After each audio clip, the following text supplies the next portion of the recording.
Imagine you're a street busker playing your original songs, hoping people throw any kind of loose change into your guitar case. Then, one day, one of your songs sells millions. My name is Elysabeth Alfano, host of the TV show, web series, and podcast, The Celebrity Dinner Party. Songwriter and musician Mike Rosenberg, better known as Passenger, joins me from the green room of the Wiltern Theater in Los Angeles. Mike's song, Let Her Go, has gone 6 times platinum, and he is part of the small YouTube Billion Views Club. Not too bad for a street musician. Now, what to bring Mike for our short interview today? Mike was born in England, and I figured I should bring along my very favorite beer to help welcome him to Los Angeles for yet another sold-out show. So grab your own beer and sit tight. After a quick word about podcasts, I'll be right back with Mike Rosenberg of Passenger.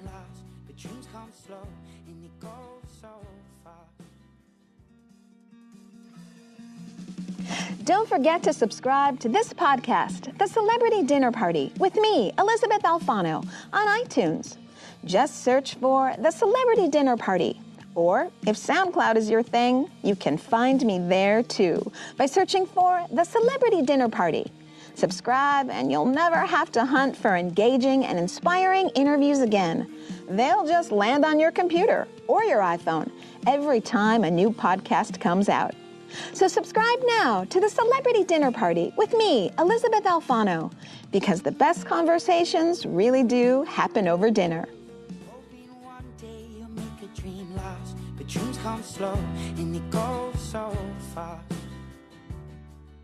Hey everybody, great to be with you. Elysabeth again with the Celebrity Dinner Party, and I'm here with Mike Rosenberg of Passenger. So, my very favorite beer, Matilda from Chicago. I wanted to bring you some beer so I could cheers to you. Aww.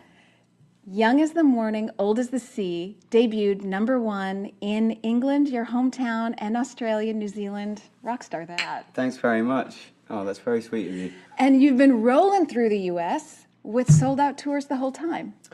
Pretty much, yeah. It's been a great tour. It's always amazing to come to the States and tour. And you know, as a kid growing up in England, it's a dream that you kind of don't ever expect to be a reality. You know, so every time I come to the States, I'm kind of reminded how lucky I am to have a fan base all over the world. And you know, you come to places like LA and sell out shows. It's a real sort of reality check and a bit of a moment sometimes. Yeah. Well, and this tour you're going through with the band behind you, and I don't think you've done that since the official Passenger band. Yeah, back in 1941. Yeah, it was a long time ago. Yeah. You old man, you. Uh-huh. Yeah, but I think Passenger disbanded in 2009.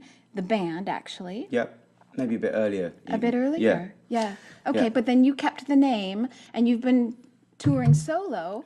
But now you've got a band back with you. What's that like to have that sort of creative sharing going on again? It's lovely. It really is. I mean, I think there's great things about playing on your own as well. You know, for a long time it was great to just be me and a guitar, because it's so flexible. You know, you can jump on a train and go and play a gig for you know, no money, whatever, and you can be so spontaneous about it. And I think when you're trying to get something off the ground, that's kind of priceless, you know, just to be able to do everything, take every opportunity without really thinking about it. And from a performance point of view, I think playing on your own, you can go any way the night sort of takes you. You can play a song from your second album, you know, just kind of throw in anything you want. With a band, it's a bit more structured. You have to have a set list that everyone's kind of ready across and aware of. But it's so much fun. It's so much fun to share this crazy ride with you know, some of my really good mates, and I guess on stage as well there are moments where you can't have on your own. Like, you know, it's that collaboration, it's that kind of group mentality which makes it so special. Yeah, it's great to be an ensemble again, but you really got your name by busking. Street corner to street corner all over the world, Australia, England, even the US, I believe. Is that accurate? Yeah. I wonder if you miss that immediacy of this person's walking by and your music has touched them so much that they stop and give you the most valuable of things, their time. Yep. What's that like now that you play to sold-out shows everywhere, so you don't have the same kind of intimacy? Yeah, it's exactly right. And I think, you know, at the time when I was busking, of course it wasn't perfect. I was, staying in shared dorm rooms in hostels and had no money and doing everything on a budget. And all I really wanted was to play big sold-out shows and travel around in a tour bus, And it's funny because then that happens, and don't get me wrong, I love the way it's gone, and I'm so grateful, and playing these shows, as I said, they really are a dream. But there's definitely something I miss about, I guess, again, it's this sort of spontaneity of busking, I remember mornings like getting up, looking at the map, and jumping on a train to another town. It was so like, just, I don't know, whatever happened. Your life and your music are so the same. Yeah. They're one element, sort of functioning together. Yeah, exactly. And I guess you're the underdog then, and everyone loves an underdog. Yes. Everyone wants you to succeed. And that, I think human nature, changes once somebody is successful. People aren't necessarily all loving and all giving towards it, So that's quite an interesting shift to witness, I think. Sure, and the business end of it must add pressure and then competition. And I think I read somewhere that you still buy your own album, and you make your mom buy your album too. Absolutely. You don't get number one unless you do that. So every sale counts. Yeah, absolutely. I mean, I think it's funny, when I was a busker for 5 years, so I think that mentality will always be within me. I value things. I value, money, people, time, all of those things. Yes. I remember what it was like to be very much on the other side of things. So Yes. I think actually it set me up in a really good way, and means that I'm just very grateful for all of this amazing success. Because it's tricky, because life is tricky, and you never know how it's going to shake out. I wanted to ask you about your songwriting process, because you're on the road an incredible amount. Yeah. So do you lock yourself in a room when you're, after a concert, or is it something that you have a notebook going all the time? It comes and goes. I think I used to write more than I do now. And I think, talking to other songwriters, I think that's quite a natural thing. As you get older, you start to write a bit less. But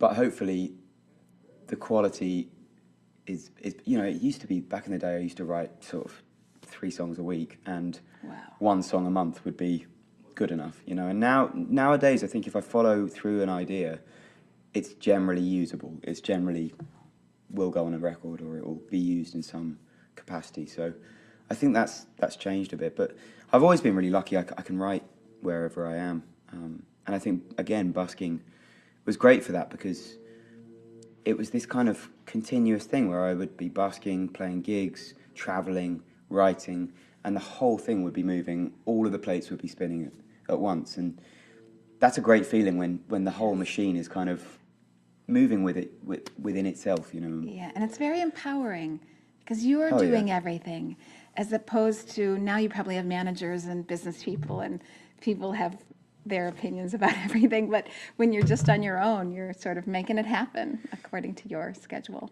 It was so empowering and so freeing, that moment where you realise, actually, I don't need to wait for a phone call from some producer to tell me that it was the time, or, it's like, actually, I can just take my guitar, take my amplifier and my CDs, and just go. Like, And here I go. And I think as soon as you, and that's applicable to everyone in every walk of life, as soon as you realise that you are actually powerful enough, and, me and my manager, it really was just the two of us kind of figuring everything out and plotting it all. And there was something really refreshing about that, after, the band, it wasn't the first sort of setup with the band all those years ago. It wasn't like that. It was quite rigid and quite sort of serious, and it was a lovely moment to be like, actually, you know what? I'm just going to go and play for people. And see where that goes. Yeah. For the pure love of playing. Exactly. And sometimes you can overthink these things. I remember, not playing a lot of gigs before that, and this kind of like, a lot of analysis going on and waiting for a big buzz to come before we go and play gigs. It's rubbish. Go and play music, you know. Go and do what you're good at. And get in front of people, and that starts the momentum, you know. Would that be your words of advice to someone just starting out? I think so, yeah. I think take every opportunity you can. Yeah. You know, even if at the time it doesn't feel like it's playing Glastonbury, you know, even if it's just a pub gig in front of 10, 20 people, you never know who those 10, 20 people are. Plus, every gig you learn from. So I think the more you can get out there, write with people, play, busk, do whatever, the closer you're getting to where you want to be. I interviewed Brad Whitford, the guitarist, one of the guitarists for Aerosmith. Oh, cool. And I asked him a very simple question, but of course sometimes the simple questions are truly the hardest. What makes a good song? A few things, I think. I mean, I think melody is probably the most important thing out of everything. You know, I think that's what captures people immediately. Mm-hmm. I think the melody has to be really strong. For me, lyrics are a huge part of it, and I think if you can marry a great melody with a meaningful lyric that resonates with someone, then that's the magic, I think. But how do you get that magic?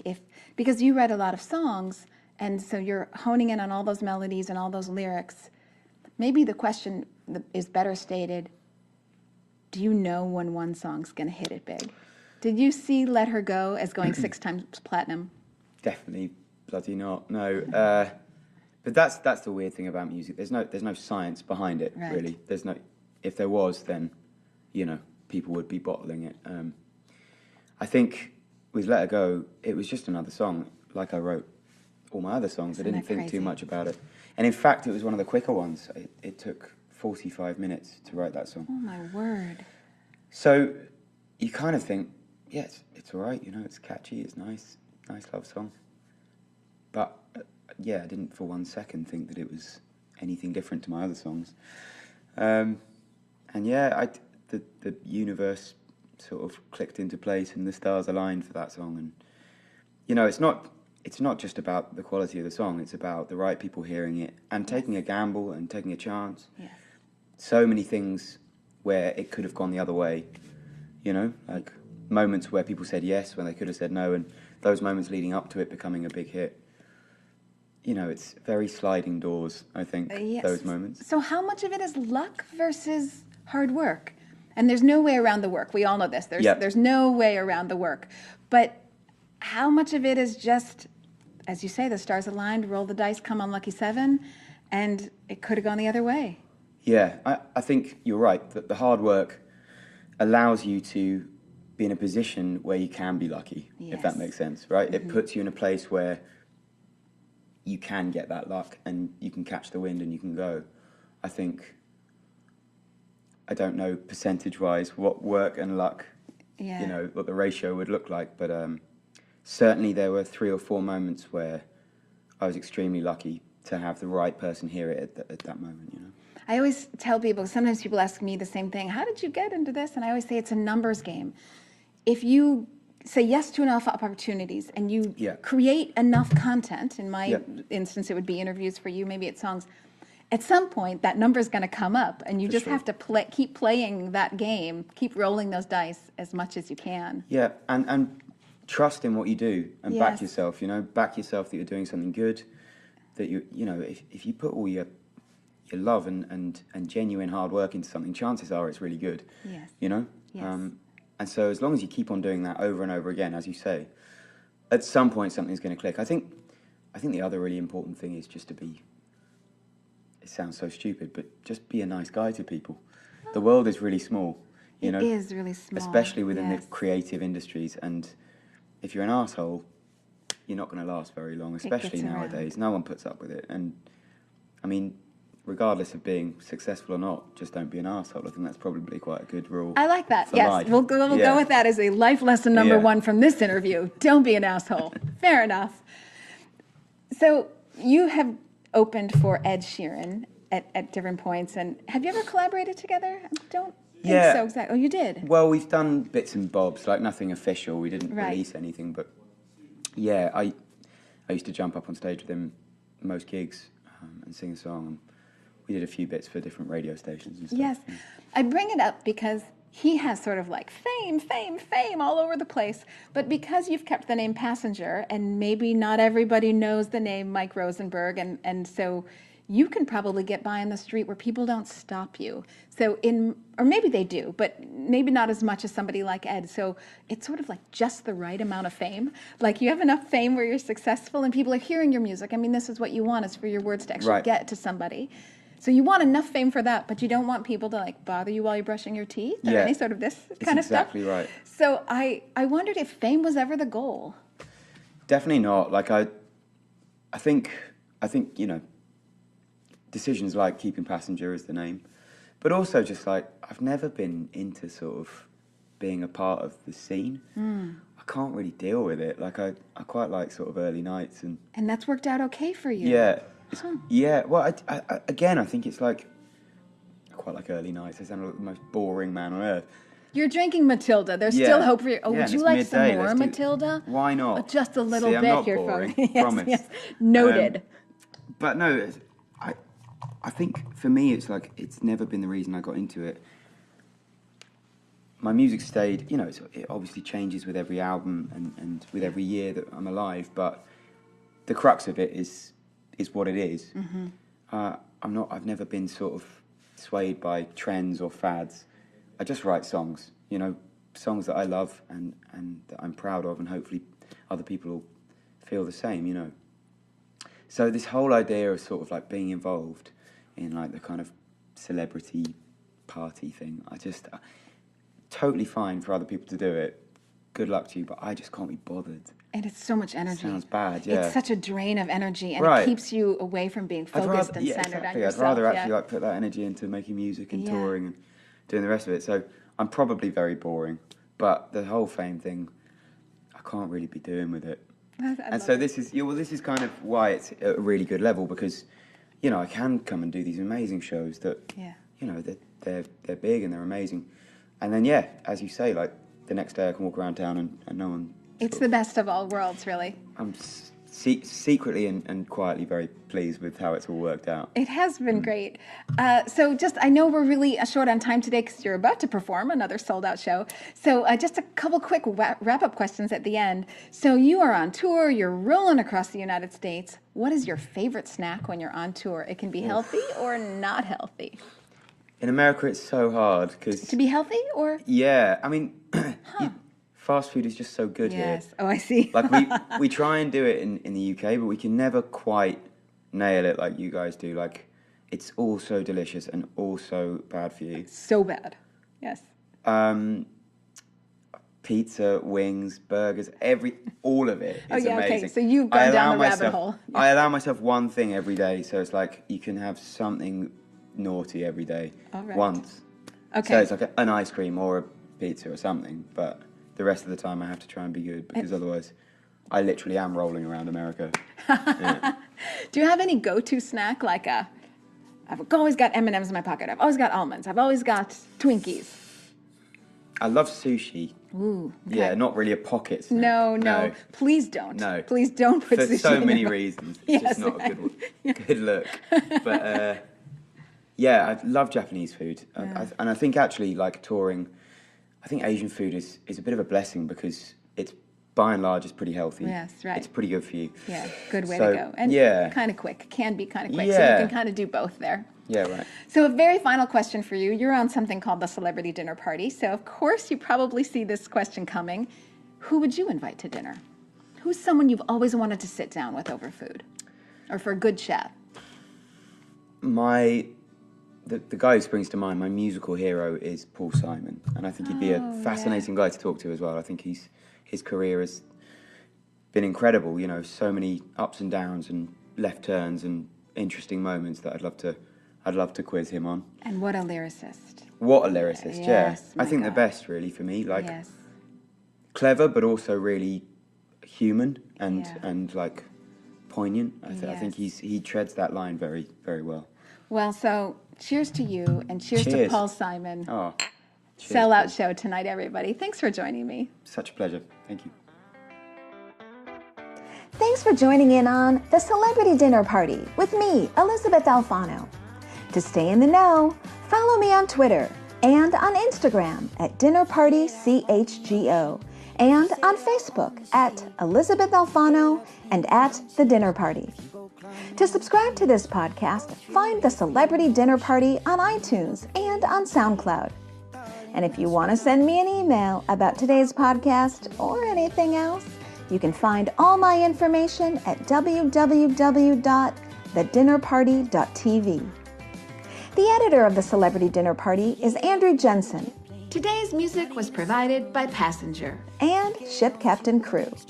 Thanks for listening today, and join me on the next Celebrity Dinner Party podcast, where the best conversations happen over dinner. Darling, just look beside you. Oh, I go with you anywhere.